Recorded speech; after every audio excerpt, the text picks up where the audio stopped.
सात संगत जी, प्यार से कहना धनंकार जी। आज का टॉपिक आत्म मंथन परम आवश्यक। सात संगत जी, आत्म मंथन, अपने आप से मिलना। सत्संगत महात्मा इस रूप में बतलाते हैं कि अगर 24 घंटे के अंदर हम अनेकों लोगों से मिलते हैं, अनेकों लोगों के संपर्क में रोजाना आते हैं, लेकिन अगर इस 24 घंटे के अंदर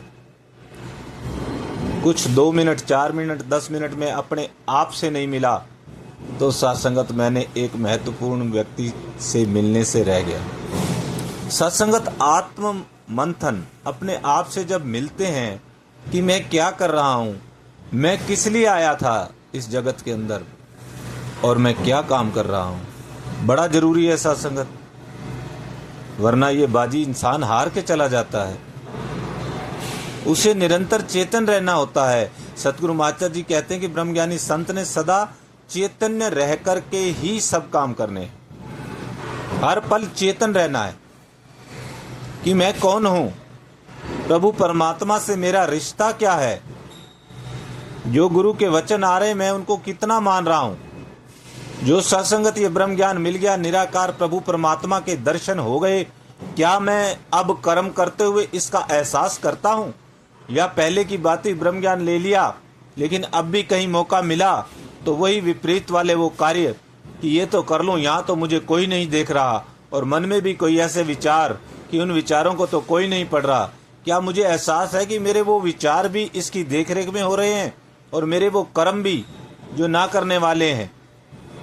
सत्संगत इसलिए ये आशीर्वाद आया कि आत्म मंथन परम आवश्यक, बड़ा जरूरी है आत्म मंथन। मैं इस संसार के अंदर किस लिए आया।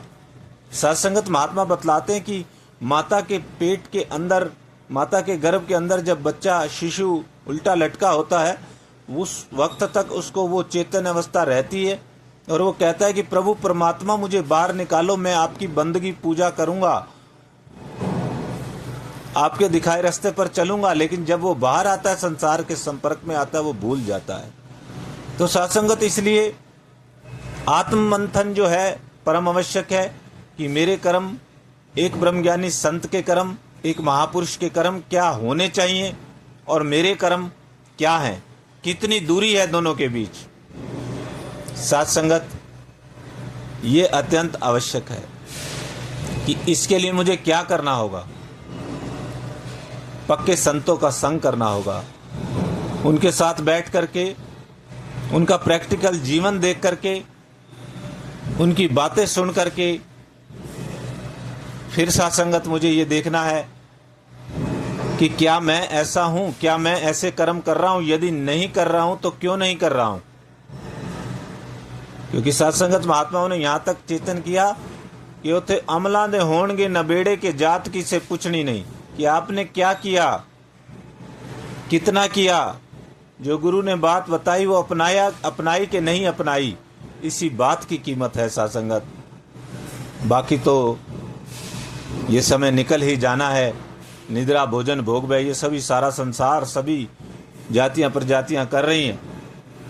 लेकिन जो एक काम जिसके लिए सत्संगत कहा गया कि मानव जन्म दुर्लभ है, होतना बारंबार, क्या मैं मनुष्य बनने का प्रयास कर रहा हूं। आत्म मंथन करना होगा, क्या मनुष्यता मेरे अंदर है, क्या इंसानियत मेरे अंदर है, या केवल वचनों तक या विचार सुनने तक, कहीं कर्म से भी। जो बाबा गुरबचन सिंह जी महाराज कहते कि निरंकारी संत महात्मा मार्केट से निकले तो सभी खड़े हो जाएं कि देखो वो महात्मा जा रहा है। तो क्या मैं गुरु का उस रूप में प्रचार कर पा रहा हूँ, क्या मेरी कर्मों से एक ऐसी सुगंध आ रही है जो एक संत के कर्मों से आती है। तो सत्संगत यही सारी बातों को मंथन कहा गया है कि अपना मंथन करना है, अपना निरीक्षण करना है, मुझे क्या काम करना चाहिए था और मैं क्या काम कर रहा हूं। अब सत्संगत आइए कि जो वो काम मैं नहीं कर रहा हूं, मुझे उस ओर कदम बढ़ाने होंगे। एक जो संत महात्मा के काम है, प्यार, अदब, सत्कार, परोपकार, सहनशीलता, ये मैं क्यों नहीं कर पा रहा हूं, क्यों मैं इतना व्यस्त हो गया हूं, बिजी हो गया हूं कि मैं गुरु के बार बार समझाने पर भी।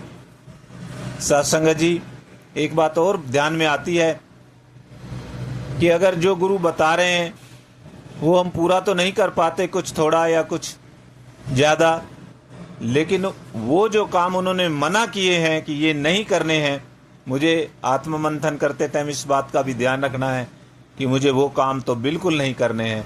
माता सविंदर जी के आशीर्वाद वचन रूप में कि ना का मतलब ना, जो गुरु ने मना कर दिया वो मैंने नहीं करना।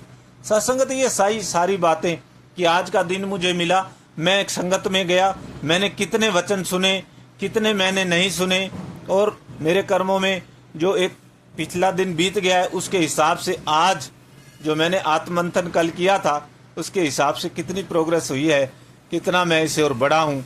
तो फिर आने वाले कल में मैंने और ज़्यादा चेतन होकर के निरंतर डे बाय डे ऐसा सत्संगत अपने अंदर सुधार लाना है कि सत्संगत किरदार से खुशबू आए।